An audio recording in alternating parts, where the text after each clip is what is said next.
ಸಿಲಿಂಡರ್ನ ಒಂದು ಪಾದದ ಮೇಲೆ ಅರ್ಧಗೋಳವನ್ನು ಹಾಗೂ ಮತ್ತೊಂದು ಪಾದದ ಮೇಲೆ ಒಂದು ಶಂಕುವನ್ನು ಜೋಡಿಸಿ ಒಂದು ಆಟಿಕೆಯನ್ನು ನಿರ್ಮಿಸಲಾಗಿದೆ. ಸಿಲಿಂಡರ್ ಮತ್ತು ಶಂಕು ಅರ್ಧಗೋಳ ಪಾದಗಳ ತ್ರಿಜ್ಯಗಳು ಪರಸ್ಪರ ಸಮನಾಗಿವೆ. ಈ ಆಟಿಕೆಯ ಒಟ್ಟು ಎತ್ತರ 30 ಸೆಂಟಿಮೀಟರ್ ಆಗಿದೆ. ಶಂಕುವಿನ ಎತ್ತರ ಸಿಲಿಂಡರ್ನ ಎತ್ತರಕ್ಕಿಂತ 1 ಸೆಂಟಿಮೀಟರ್ ಕಡಿಮೆ ಇದೆ. ಸಿಲಿಂಡರ್ನ ಪಾದದ ತ್ರಿಜ್ಯ 5 ಸೆಂಟಿಮೀಟರ್ ಆದರೆ ಆಟಿಕೆಯ ಒಟ್ಟು ಮೇಲ್ಮೈ ವಿಸ್ತೀರ್ಣವನ್ನು ಕಂಡುಹಿಡಿಯಿರಿ ಅಂತಂದಾರು. ಒಂದು ಸಿಲಿಂಡರ್ನ ಒಂದು ಪಾದಕ್ಕೆ ಅರ್ಧಗೋಳವನ್ನು ಜೋಡಿಸ್ಯಾರು. ಅದರದ್ದು ಎಷ್ಟಾಗಿತ್ತಪ್ಪ ಅಂತಂದ್ರೆ 5 ಸೆಂಟಿಮೀಟರ್ ಐತಿ ತ್ರಿಜ್ಯ. ಆಮೇಲೆ ಒಂದೊಂದು ಪಾದದ ಮೇಲೆ ಏನು ಮಾಡ್ಯಾರಪ್ಪ ಅಂದ್ರೆ ಶಂಕುವನ್ನು ಜೋಡಿಸ್ಯಾರು. ಒಟ್ಟು ಎತ್ತರ ಎಷ್ಟೈತಿ ಅಂದ್ರೆ 30 ಸೆಂಟಿಮೀಟರ್ ಐತಿ ಅಂತ. ಒಂದು ಏನು ಕೊಟ್ಟಾರು ಅಂದ್ರೆ ಸಿಲಿಂಡರ್ನ ಶಂಕುವಿನ ಎತ್ತರ ಸಿಲಿಂಡರ್ನ ಎತ್ತರಕ್ಕಿಂತ ಏನಾಗೈತತ್ತ ಒಂದು ಕಮ್ಮಿ ಐತೆ ಅಂತ. ಸಿಲಿಂಡರ್ನ ಎತ್ತರ ಎಕ್ಸ್ ಆಗಿತ್ತಂದ್ರೆ ಶಂಕುವಿನ ಎತ್ತರ ಎಷ್ಟಾಗಿರ್ತತಿ x-1. ಇನ್ನು ಅರ್ಧಗೋಳದಂತೂ ತ್ರಿಜ್ಯನ ಆಗಿರ್ತತಿ ಎತ್ತರ 5 ಸೆಂಟಿಮೀಟರ್ ಐತಿ. ಒಟ್ಟು ಎತ್ತರ ಎಷ್ಟೈತಿ 30 ಐತಿ. ಶಂಕು ಒಂದು x-1 ಐತಿ. ಆಮೇಲೆ ಸಿಲಿಂಡರ್ದು x ಐತಿ. ಅರ್ಧಗೋಳದ್ದು ಎಷ್ಟೈತಪ್ಪ ಅಂದ್ರೆ 5 ಐತಿ. 30 = 2x + 4. 30 - 4 = 2x. 26 = 2x. x = 26/2. So x ಎಷ್ಟಾಯ್ತು ಅಂದ್ರೆ ಇದು 13 ಆಯ್ತು. ಇನ್ನು ಇದ್ರದ್ದು ಎಷ್ಟಾಯ್ತು ಶಂಕುವಿಂದು 12 ಆಯ್ತು. 5 ಐತಿ. ಈಗ ನಾವು ಏನು ಕಂಡುಹಿಡಿಬೇಕಾಗೈತಿ ಆಟಿಕೆಯ ಒಟ್ಟು ವಿಸ್ತೀರ್ಣ. ಆಟಿಕೆಯ ಒಟ್ಟು ವಿಸ್ತೀರ್ಣ = ಶಂಕುವಿನ ಪಾರ್ಶ್ವ ಮೇಲ್ಮೈ ವಿಸ್ತೀರ್ಣ ಪ್ಲಸ್ ಸಿಲಿಂಡರ್ನ ಪಾರ್ಶ್ವ ಮೇಲ್ಮೈ ವಿಸ್ತೀರ್ಣ ಪ್ಲಸ್ ಅರ್ಧಗೋಳದ ಪಾರ್ಶ್ವ ಮೇಲ್ಮೈ ವಿಸ್ತೀರ್ಣವನ್ನು ಕೂಡಿಸಿದಾಗ. ಸೊ ಶಂಕುವಿನ ಪಾರ್ಶ್ವ ಮೇಲ್ಮೈ ವಿಸ್ತೀರ್ಣ πr_l, ಸಿಲಿಂಡರ್ದು 2πr_h, ಅರ್ಧಗೋಳದ್ದು 2πr². ಅರ್ಧಗೋಳದ ಪಾರ್ಶ್ವ ಮೇಲ್ಮೈ ವಿಸ್ತೀರ್ಣ 2πr². ನಮಗೆ ಎಲ್ಲ ಗೊತ್ತಿಲ್ಲ. ಸೊ ಪೈಥಾಗೋರಸ್ ಪ್ರಮೇಯದ ಪ್ರಕಾರ L² = 12² + 5². ಒಂದು ಲಂಬಕೋನ ತ್ರಿಭುಜದಲ್ಲಿ ವಿಕರ್ಣದ ಮೇಲಿನ ವರ್ಗ ಉಳಿದಂಥ ಎರಡೂ ಬಾಹುಗಳ ಮೇಲಿನ ವರ್ಗಗಳ ಮೊತ್ತಕ್ಕೆ ಸಮನಾಗಿರ್ತತಿ. 169. L = ಎಷ್ಟಾತಪ್ಪ ಅಂದರೆ 13 ಸೆಂಟಿಮೀಟರ್ ಆಯಿತು. ಸೊ ಇಲ್ಲಿ πr common ತೆಗಿತನು. L + 2h + 2r ಉಳಿತು.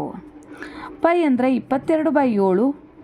ಎಲ್ಲ ತ್ರಿಜ್ಯಗಳ ಸಮನಾಗಿರುವುದರಿಂದ 5.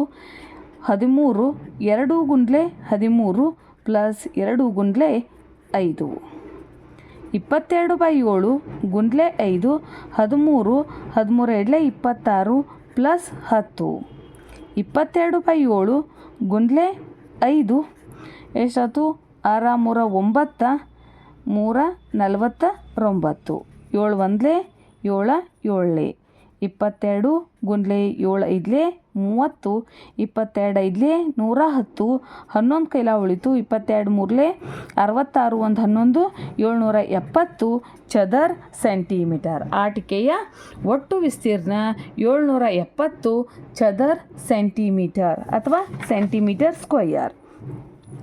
7 ಸೆಂಟಿಮೀಟರ್ ತ್ರಿಜ್ಯ ಹಾಗೂ 30 ಸೆಂಟಿಮೀಟರ್ ಎತ್ತರವುಳ್ಳ ಒಂದು ಸಿಲಿಂಡರ್ ಮೇಲೆ ಶಂಕು ಮತ್ತು ಕೆಳಪಾದದ ಮೇಲೆ ಅರ್ಧಗೋಳವನ್ನು ಜೋಡಿಸಲಾಗಿದೆ.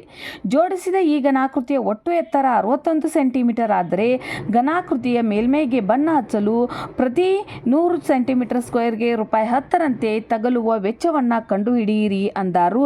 ತ್ರಿಜ್ಯ ಎಷ್ಟೈತತ್ತ 7 ಸೆಂಟಿಮೀಟರ್ ಮತ್ತು ಸಿಲಿಂಡರ್ನ ಎತ್ತರ ಕೊಟ್ಬಿಟ್ಟಾರು ಎಷ್ಟೈತಿ 30 ಸೆಂಟಿಮೀಟರ್.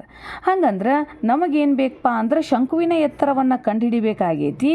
ಸೊ ಶಂಕುವಿನ ಎತ್ತರ = 61. ಒಟ್ಟು ಎತ್ತರದಾಗ ಸಿಲಿಂಡರ್ನ ಎತ್ತರ ಮತ್ತು ಅರ್ಧಗೋಳದ ಎತ್ತರವನ್ನು ಏನು ಮಾಡ್ತೀವಿ ಅಂತಂದ್ರೆ ಮೈನಸ್ ಮಾಡ್ತೀವಿ. 61 - 37. 11 7 ಹೋತಂದ್ರೆ 4. ಎಷ್ಟಾಯಿತು ಅಂದರೆ 24. ಶಂಕುವಿನ ಎತ್ತರ ಎಷ್ಟೈತಿ 24. ಆಮೇಲೆ ಏನು ಕಂಡುಹಿಡಿಬೇಕಾಗೈತಿ ಘನಾಕೃತಿಯ ಒಟ್ಟು ಎತ್ತರ ಆಗೈತಿ. ಘನಾಕೃತಿಗೆ ಮೇಲ್ಮೈ ಬಣ್ಣ ಹಚ್ಚಬೇಕಾಗೈತತ್ತ. ಹಾಗಂದ್ರೆ ಈ ಘನಾಕೃತಿಯ ವಿಸ್ತೀರ್ಣ ಬೇಕು. ಘನಾಕೃತಿಯ ವಿಸ್ತೀರ್ಣ = ಶಂಕುವಿನ ಪಾರ್ಶ್ವ ಮೇಲ್ಮೈ ವಿಸ್ತೀರ್ಣ ಪ್ಲಸ್ ಸಿಲಿಂಡರ್ನ ಪಾರ್ಶ್ವ ಮೇಲ್ಮೈ ವಿಸ್ತೀರ್ಣ ಪ್ಲಸ್ ಅರ್ಧಗೋಳದ ಪಾರ್ಶ್ವ ಮೇಲ್ಮೈ ವಿಸ್ತೀರ್ಣಗಳು ಬೇಕು.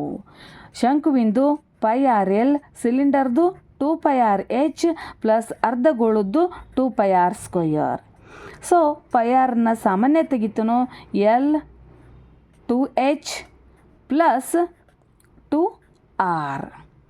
ಈಗ ಎಲ್ಲಿ ಬೇಕು ಪೈಥಾಗೋರಸ್ ಪ್ರಮೇಯದ ಪ್ರಕಾರ ವಿಕರ್ಣದ ಮೇಲಿನ ವರ್ಗ ಉಳಿದಂಥ ಎರಡೂ ಬಾಹುಗಳ ಮೇಲಿನ ವರ್ಗಗಳ ಮೊತ್ತಕ್ಕೆ ಸಮನಾಗಿರ್ತತಿ. 24 ನಾಲ್ಕಲೆ 576/49 625. L = √625. ಸೊ ಓರೆ ಎತ್ತರ ಎಷ್ಟು ಬತ್ತಪ್ಪ ಅಂತಂದರೆ 25 ಸೆಂಟಿಮೀಟರ್. 22/7 ಗುಂಡ್ಲೆ 7. L 25. 2 ಶಂಕುವಿನ ಎತ್ತರ 30. ಇದರ ಎತ್ತರ ಎಷ್ಟೈತಿ ತ್ರಿಜ್ಯ 7. 7 ಒಂದ್ಲೆ 7 ಒಂದ್ಲೆ.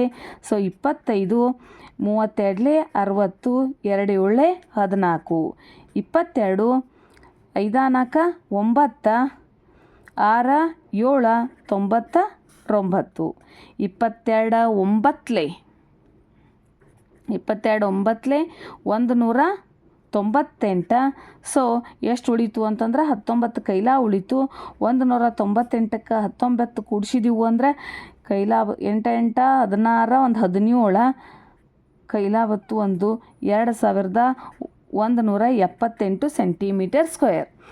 100 ಚದರ ಮೀಟರ್ಗೆ 10 ರೂಪಾಯಿ ಅಂತ 2178 ಚದರ ಮೀಟರ್ಗೆ.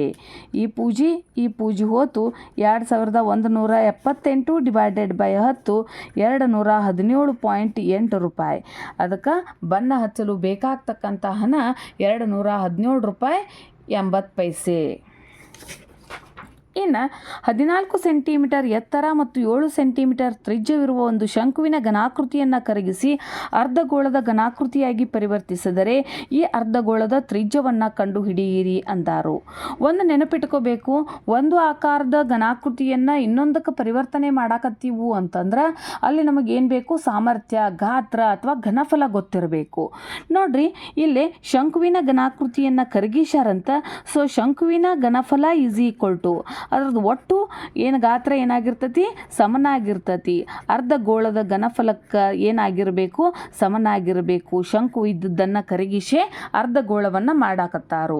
ಸೊ ಶಂಕುವಿನ ಘನಫಲ ಏನೈತಿ ಅಂದ್ರೆ 1/3 πr²h. ಅರ್ಧಗೋಳದ ಘನಫಲ 2/3 πr³.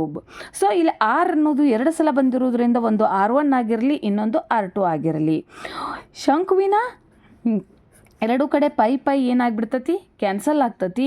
ಶಂಕುವಿನ ತ್ರಿಜ್ಯ ಎಷ್ಟೈತಿ, 7 ಐತಿ. ಎತ್ತರ 14 ಐತಿ. ಕರಗಿಸಿ ಏನು ಮಾಡ್ಯಾರಪ್ಪ ಅಂದ್ರೆ ಅದನ್ನು ಅರ್ಧಗೋಳವನ್ನು ಪರಿವರ್ತಿಸಾರತ್ತ. 1/3 49 ಗುಂಡ್ಲೆ ಎತ್ತರ 14 = 2/3 r². ಎರಡೂ ಕಡೆ ಇದೀಗ ಈ ಕಡೆ ಬಂದ್ರೆ 3 ಆಗ್ತತಿ, ಕ್ಯಾನ್ಸಲ್ ಆಗ್ತತಿ. 49 ಗುಂಡ್ಲೆ 14 divided by 2 = r². 2 1 2 7. So 7³ r².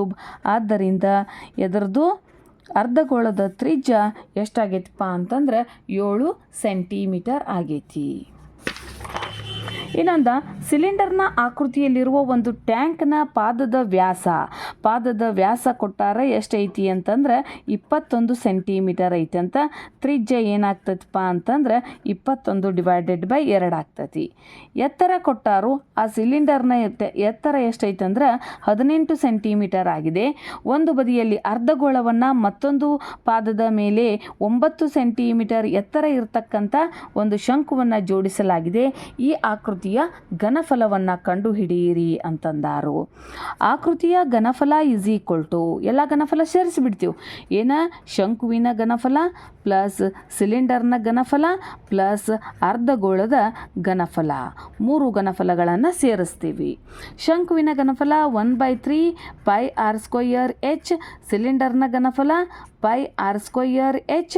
ಅರ್ಧಗೋಳದ ಘನಫಲ 2/3 πr³. ಸೂತ್ರ ಕರೆಕ್ಟ್ ಗೊತ್ತಿರಬೇಕು. ನೋಡ್ರಿ, ಇದು ತ್ರಿಜ್ಯ ಒಂದೇ ಥರನಾಗಿರುವುದರಿಂದ πr ಏನು ಮಾಡ್ತಾನು, πr² ಕಾಮನ್ ತೆಗೆದು ಬಿಡ್ತಾನು. ಇಲ್ಲೇನು ಉಳಿತು 1/3h. ಇಲ್ಲೇ h ಇದು ಶಂಕುವಿಂದು, ಇದು ಸಿಲಿಂಡರ್ದು ಪ್ಲಸ್ 2/3 ಆರ್ ಇಷ್ಟು ಉಳಿತು. ಸೊ 22/7 21/2 21/2 ತ್ರಿಜ್ಯ 21/2 ವ್ಯಾಸ ಕೊಟ್ಟಿರೋದ್ರಿಂದ 1/3 ಶಂಕುವಿಂದ ಎಷ್ಟೈತಿ 9 ಐತಿ, ಸಿಲಿಂಡರ್ದ 14 ಐತಿ. ಸೊ 21/2 2 1 2 11 7 1 7 3 33 ಗುಂಡ್ಲೆ 21/2 3 1 3 3 ಪ್ಲಸ್ 18 2 2 3 1 3 7 33 ಗುಂಡ್ಲೆ 21/2 ಗುಂಡ್ಲೆ ಎಷ್ಟಾಯ್ತು 28 2 1 2 14 21 3 63 63 6 69 ಗುಂಡ್ಲೆ 14 693 ಗುಂಡ್ಲೆ 14 9702 ಏನು ಕಂಡುಹಿಡಿಯಂದಾರು ಘನಫಲ ಕಂಡುಹಿಡಿದಂದಾರು. ಸೊ ಘನ ಮಾನಗಳು ಘನ ಸೆಂಟಿಮೀಟರ್.